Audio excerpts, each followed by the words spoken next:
Late on the night of December 7th, 1909, Sarah Clancy awoke from a nightmare of a ship rolling over in a ferocious storm. She heard the voice of her brother, a wheelsman on the Marquette and Bessemer No. 2, crying out for help. Her family laughed at her until the ship failed to return. 5 days later, a grisly discovery was made, a lifeboat holding 9 frozen bodies. But it wasn't just the cold that was terrifying. Steward George Smith was found clutching 2 knives and a meat cleaver. Later, the body of Captain Robert McLeod was recovered, covered in mysterious slash wounds. With no survivors and a wreck that has never been found, what happened in those final moments remains one of the Great Lakes' greatest mysteries. Tonight, let us turn back time to that freezing winter night to search for the truth.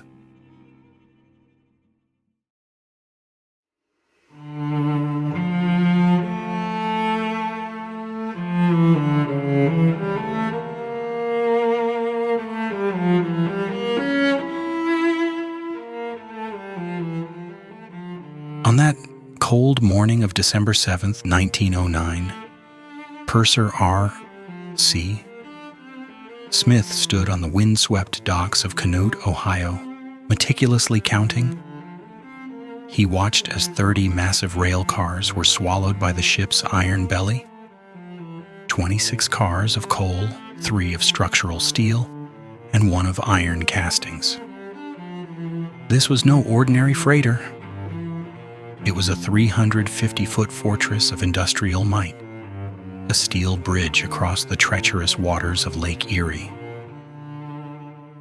Launched in 1905 and designated as hull number 428, she was the pride of the American Shipbuilding Company. Driven by twin screws and powered by massive triple expansion engines, she was a titan of her time, capable of plowing through ice and gale at a steady 10 knots. She was built to be a sturdy workhorse, a reliable link between Ohio and Ontario. But every Titan has a hidden vulnerability, and for the number 2, it was a design born of efficiency that would ultimately become her death warrant. Her cargo deck featured 4 tracks, designed to be loaded through a massive opening at her stern. But here was the fatal flaw. There was no gate, no barrier. The ship's rear remained completely open to the elements even while underway. It was a known risk, a calculated gamble by the company to save time and maximize profit. In the eyes of the operators, the ferry only made money if she kept moving as late into the winter season as possible, stopping only when the lake turned to solid ice. They pushed the limits of engineering against the raw power of nature, leaving the ship's most vulnerable point exposed to the very waves that sought to claim her. But a ship is more than just steel and steam.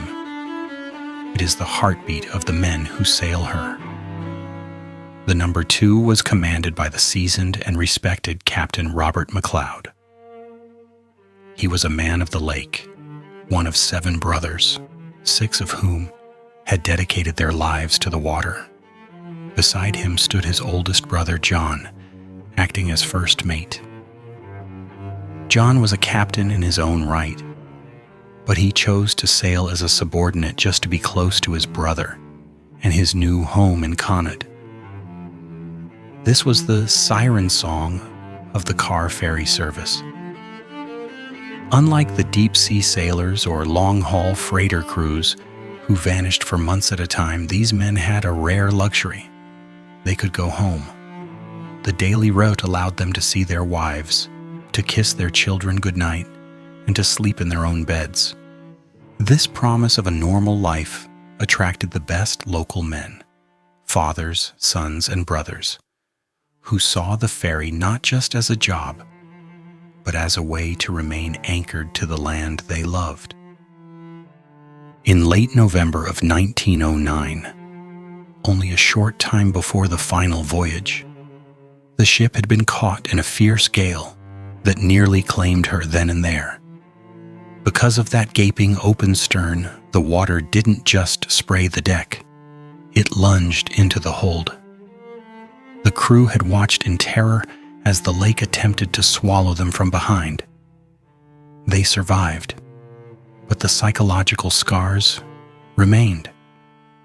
Captain Robert McLeod, a man who knew the temper of Erie better than most, did not stay silent. He went to the company and pleaded for a stern gate, a simple barrier that might mean the difference between life and death. The company listened, and they agreed. But then came the chilling caveat. The gate would be installed only when the season ended. Until then, the workhorse had to keep running. The Prophet could not wait, even if the safety of the men could. And then we returned to the morning of December 7th, 1909. The air in Canute, Ohio, was thick with more than just the smell of coal and steam. It was thick with an unspoken dread. As the loading of the 30 rail cars wrapped up, the atmosphere was ominous. Storm flags, those scarlet warnings of nature's wrath, whipped violently from the tower overlooking the harbor. The wind was already rising from the southwest, a precursor to the chaos building out on the open water. The ship was loaded to its limit. 26 cars of coal, 3 of steel, and 1 of iron castings. She was heavy, sitting low in the water, her open stern once again exposed to whatever the lake chose to throw at her. The departure was not a clean one. It was as if the universe itself was trying to hold the ship in port. At 6 a.m., her sister ship, the number 1, had already vanished into the gray mist. The number 2 was scheduled for 8 a.m. But a massive ore carrier, being tied up for the winter, snapped its lines in the rising gale.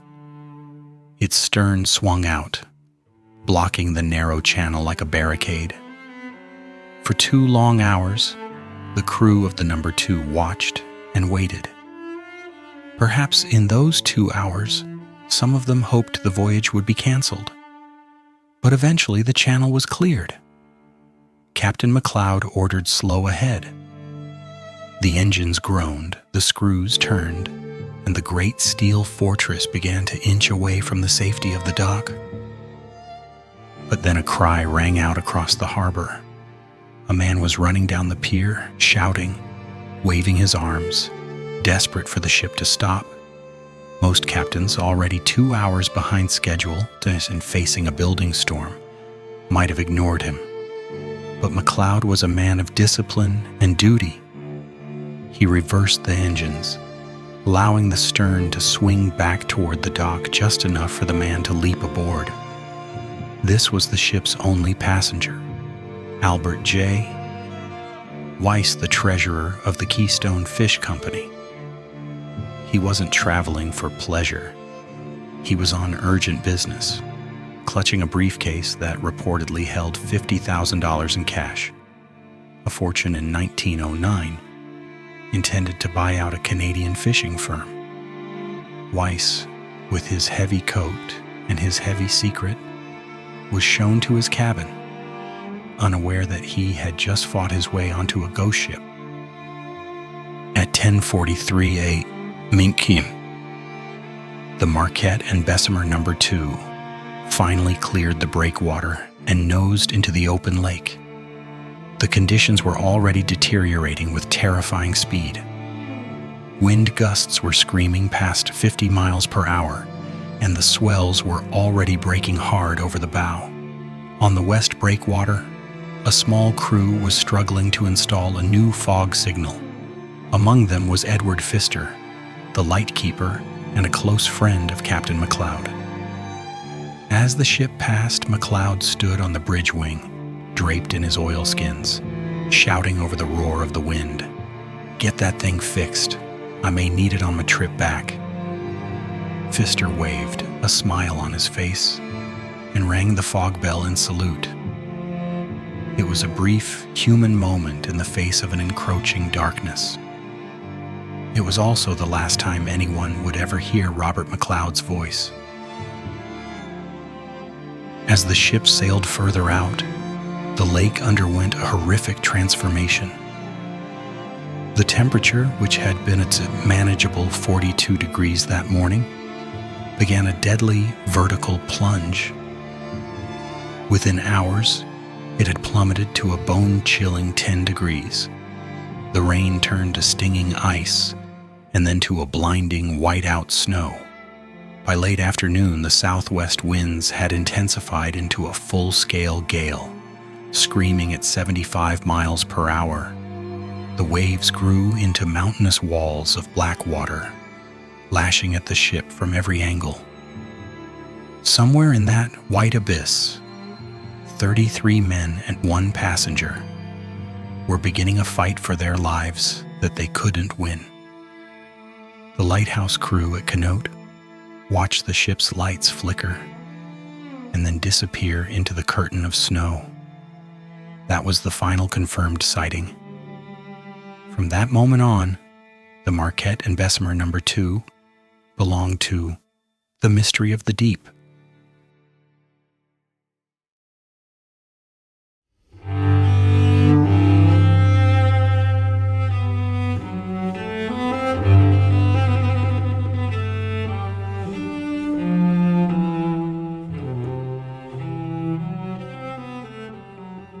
As the sun set on December 7th, 1909, the story shifted from a technical tragedy into a surreal mystery of space and time.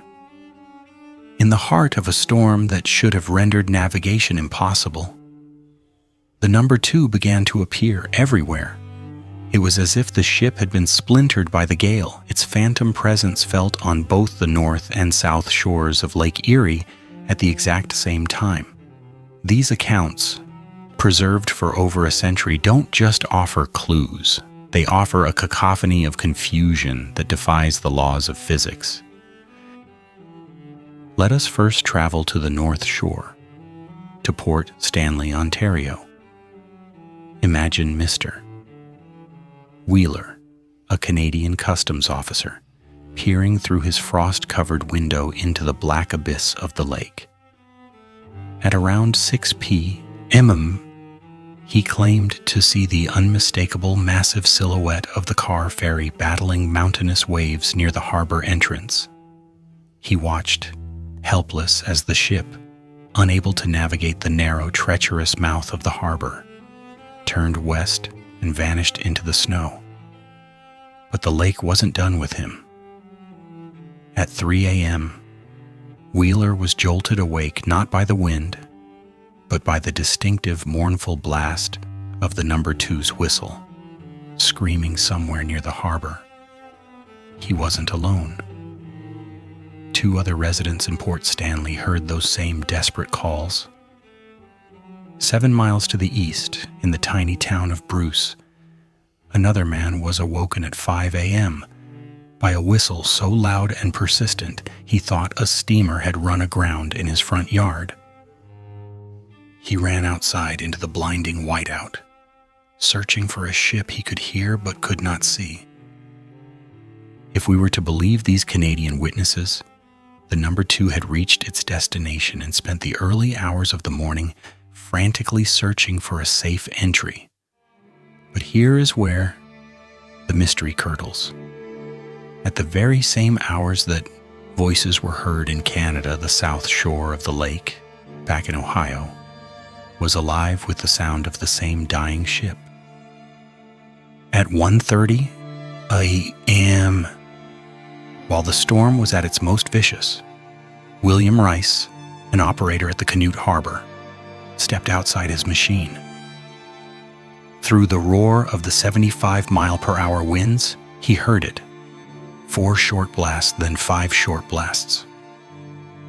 He recognized it instantly. It was the anchor signal of the Marquette and Bessemer No. 2.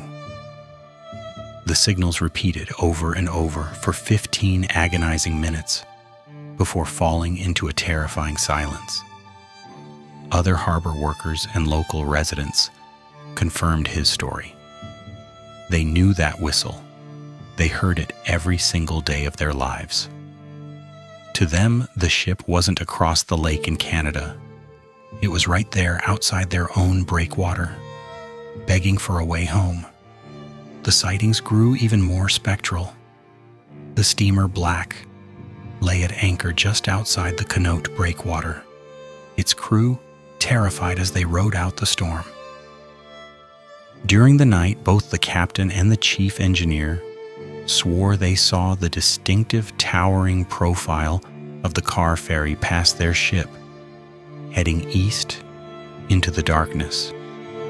And just down the coast, a Finnish woman living near the shore saw something that would haunt her forever. She heard the whistle, looked out, and saw 3 lights: a white masthead light and the red and green running lights of a ship heading straight for her house. Fearing a disaster, she placed a lamp in her window to warn them of the shore. She watched as the ship made a sudden, violent turn to port, its green light disappearing as it fled back toward the open, murderous lake. Here is the impossible contradiction that sits at the heart of this mystery. In normal conditions, it takes the number 2 5 hours to cross Lake Erie. In a 75-mile-per-hour gale, with waves the size of buildings, it would have taken much longer. Yet the witnesses on both sides of the lake placed the ship in 2 different countries at the exact same moments. Logic tells us that the ship could not be in 2 places at once. At least half of these witnesses must have been mistaken, deceived by the howling wind and the tricks of a tired mind. But when you look at the consistency of their stories, the specific signals, the distinctive lights, you begin to wonder if the storm had created a ripple in reality itself. What was Captain Robert McLeod doing in those final hours? We can only imagine the hell inside that pilot house. Blinded by the snow, his compass likely spinning, his engines straining against the weight of a flooded cargo deck. Was he desperately crossing and recrossing the lake, lost in a vertical world of black water and white ice? Or was the ship already a ghost, its echoes bouncing off the shores, long after the steel had already begun its descent to the bottom? The tragedy of the number 2 is not just that it sank, but that it refused to stay in one place. It became a phantom of the Great Lakes, a ship that was seen by everyone but saved by no one. As we ponder these conflicting voices from the past, we are forced to ask, in the heart of a storm like that, where does the physical world end and the supernatural begin? Captain McLeod was a man of the sea, a man of facts. But on that night, he and his crew were swallowed by a mystery that defies every fact we know.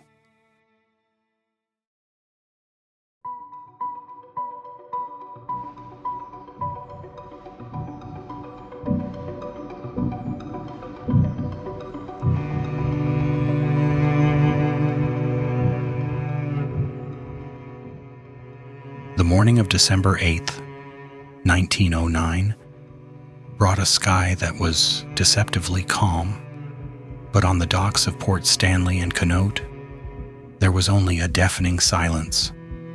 The Marquette and Bessemer No. 2 was overdue. In an era before the Great Lakes were wired for sound, silence was the first messenger of tragedy.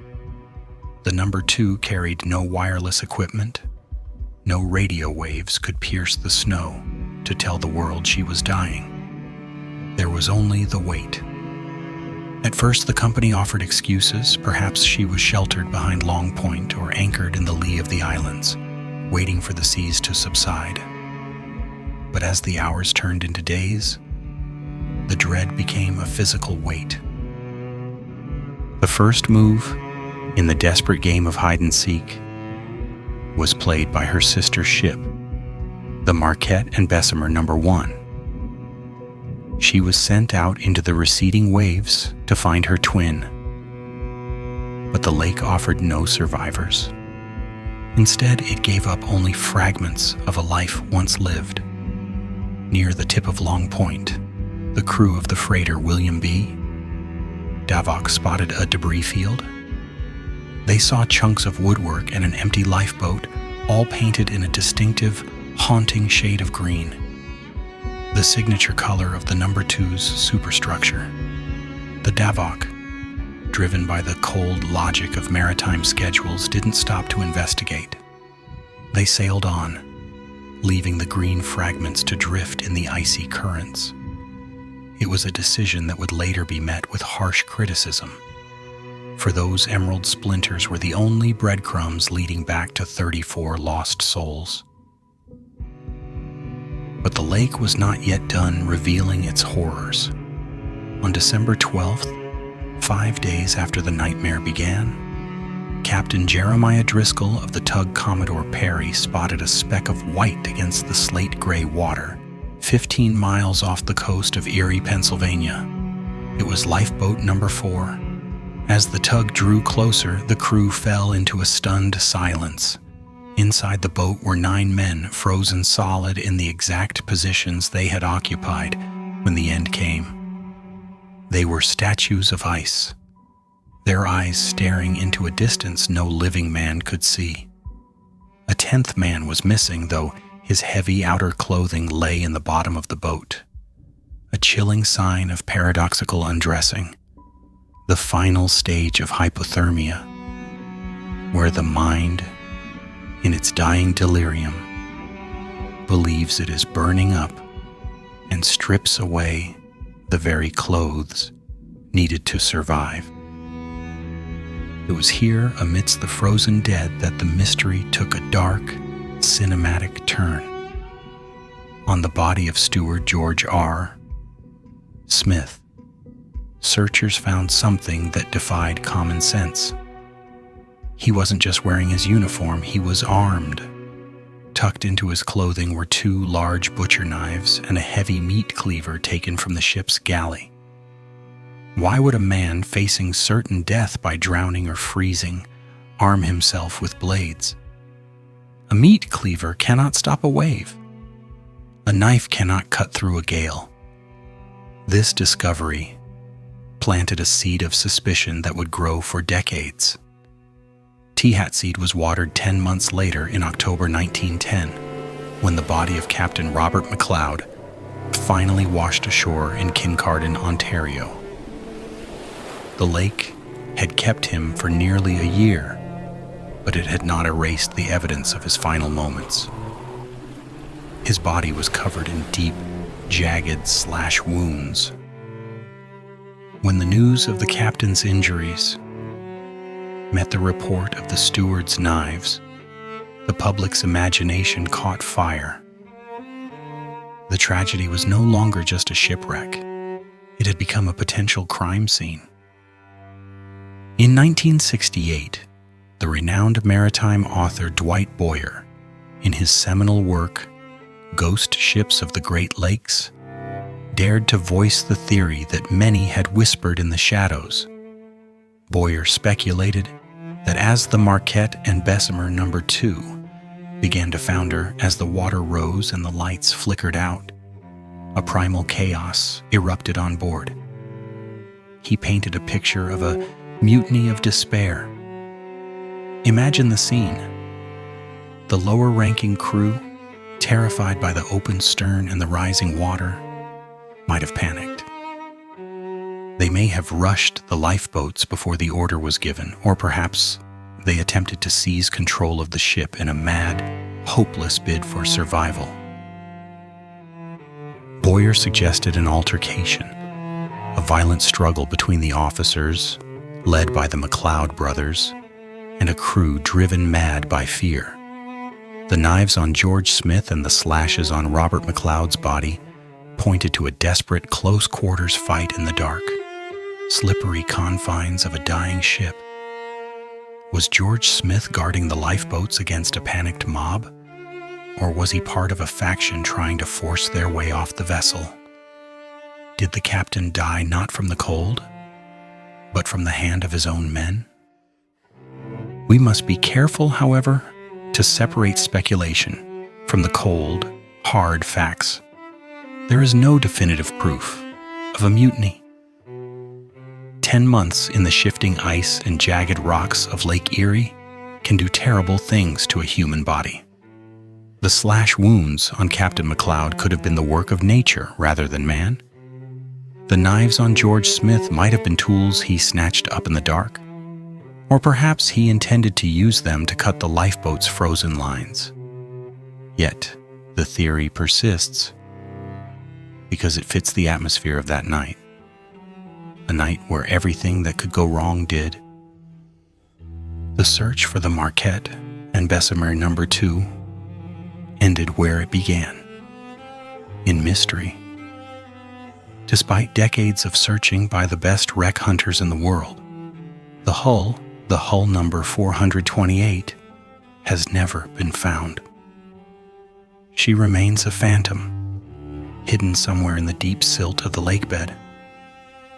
All we have are these grisly fragments, the green wood, the frozen statues, the knives, and the wounds. They tell a story of a struggle that went far beyond a battle with the elements. They hint at a human tragedy played out in the dark, where the bonds of discipline snapped under the weight of certain death.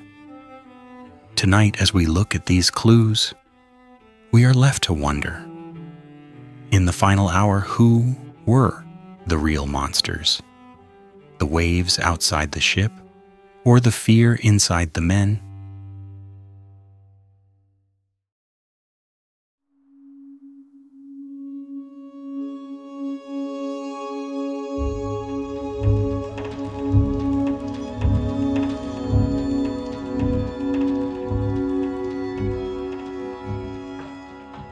As the echoes of those contradictory whistles faded into the storm, the Marquette and Bessemer No. 2 crossed the threshold from a struggling vessel into a permanent legend.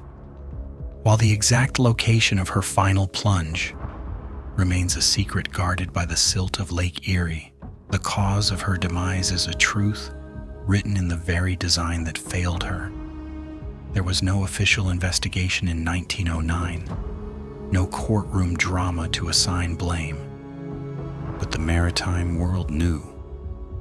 They knew that the open stern, the gaping mouth that allowed for easy loading, had finally invited the lake inside. Imagine the scene in those final minutes. The ship, heavy with coal and iron, sits low in the churning water. A mountainous wave, driven by 75-mile-per-hour winds, lunges through the unprotected rear. It isn't just a spray of water. It is an avalanche. The cargo deck floods, the weight shifts, and the water forced its way through access panels, pouring into the engine room. Imagine the horrific hiss of steam as the freezing lake hit the red-hot boilers, extinguishing the fires and plunging the ship into a sudden, terrifying darkness. Powerless and paralyzed in the heart of a whiteout gale, the No. 2 lost her fight for stability.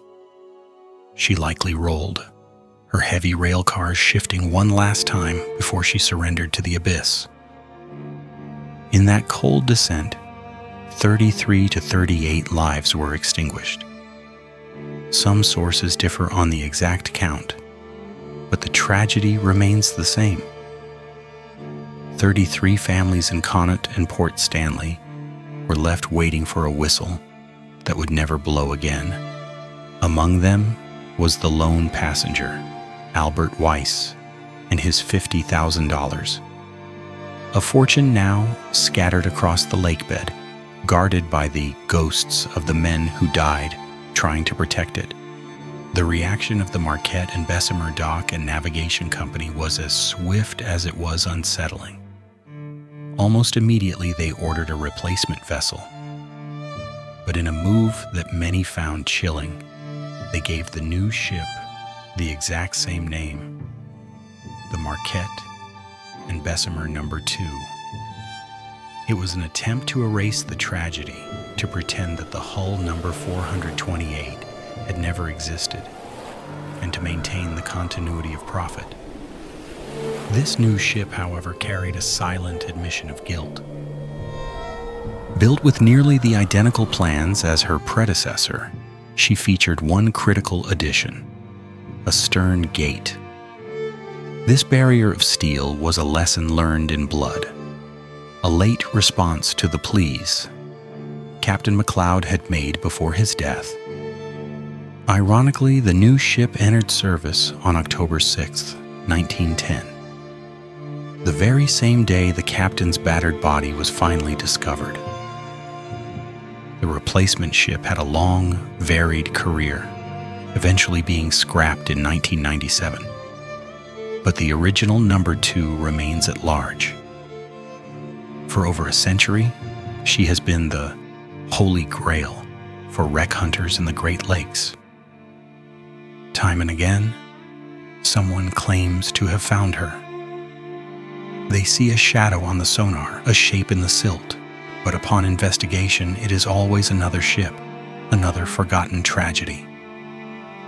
The contradictory witness statements from that night have created a map of confusion that covers hundreds of square miles. She is a ship that was seen everywhere, but can be found nowhere. Today, the descendants of those 33 men still keep the lanterns of memory burning. They tell the stories of the McLeod brothers, of the sisters' nightmare, and of the green wood that washed ashore. The Marquette and Bessemer No. 2 is no longer just a shipwreck. She is a haunting inheritance of the Great Lakes. She reminds us that in the battle between industrial efficiency and the raw power of nature, nature always has the final word. So, what happened that night? Was it just a storm? Or was it a series of human failures and premonitions that led them to the bottom? As the search continues and the lake keeps its silence, we are left to wonder if the No. 2 ever truly wanted to be found. Perhaps she is content to remain where she is, a phantom in the dark, a steel workhorse forever frozen in her final desperate hour. Finally, thank you for standing with me in the freezing shadows of December 1909. The 33 souls of Hull 428 deserve to be remembered not just as a tragedy, but as a testament to the sea's raw power. If this journey moved you, please like, share, and follow to ensure these haunting histories are never forgotten. I've always found a strange peace in the vigil of lighthouses. If you have a story about a lighthouse or a maritime mystery of your own, please share it in the comments. Let's keep the lanterns of history burning together. I'm honored to have shared this voyage with you. See you in the next video.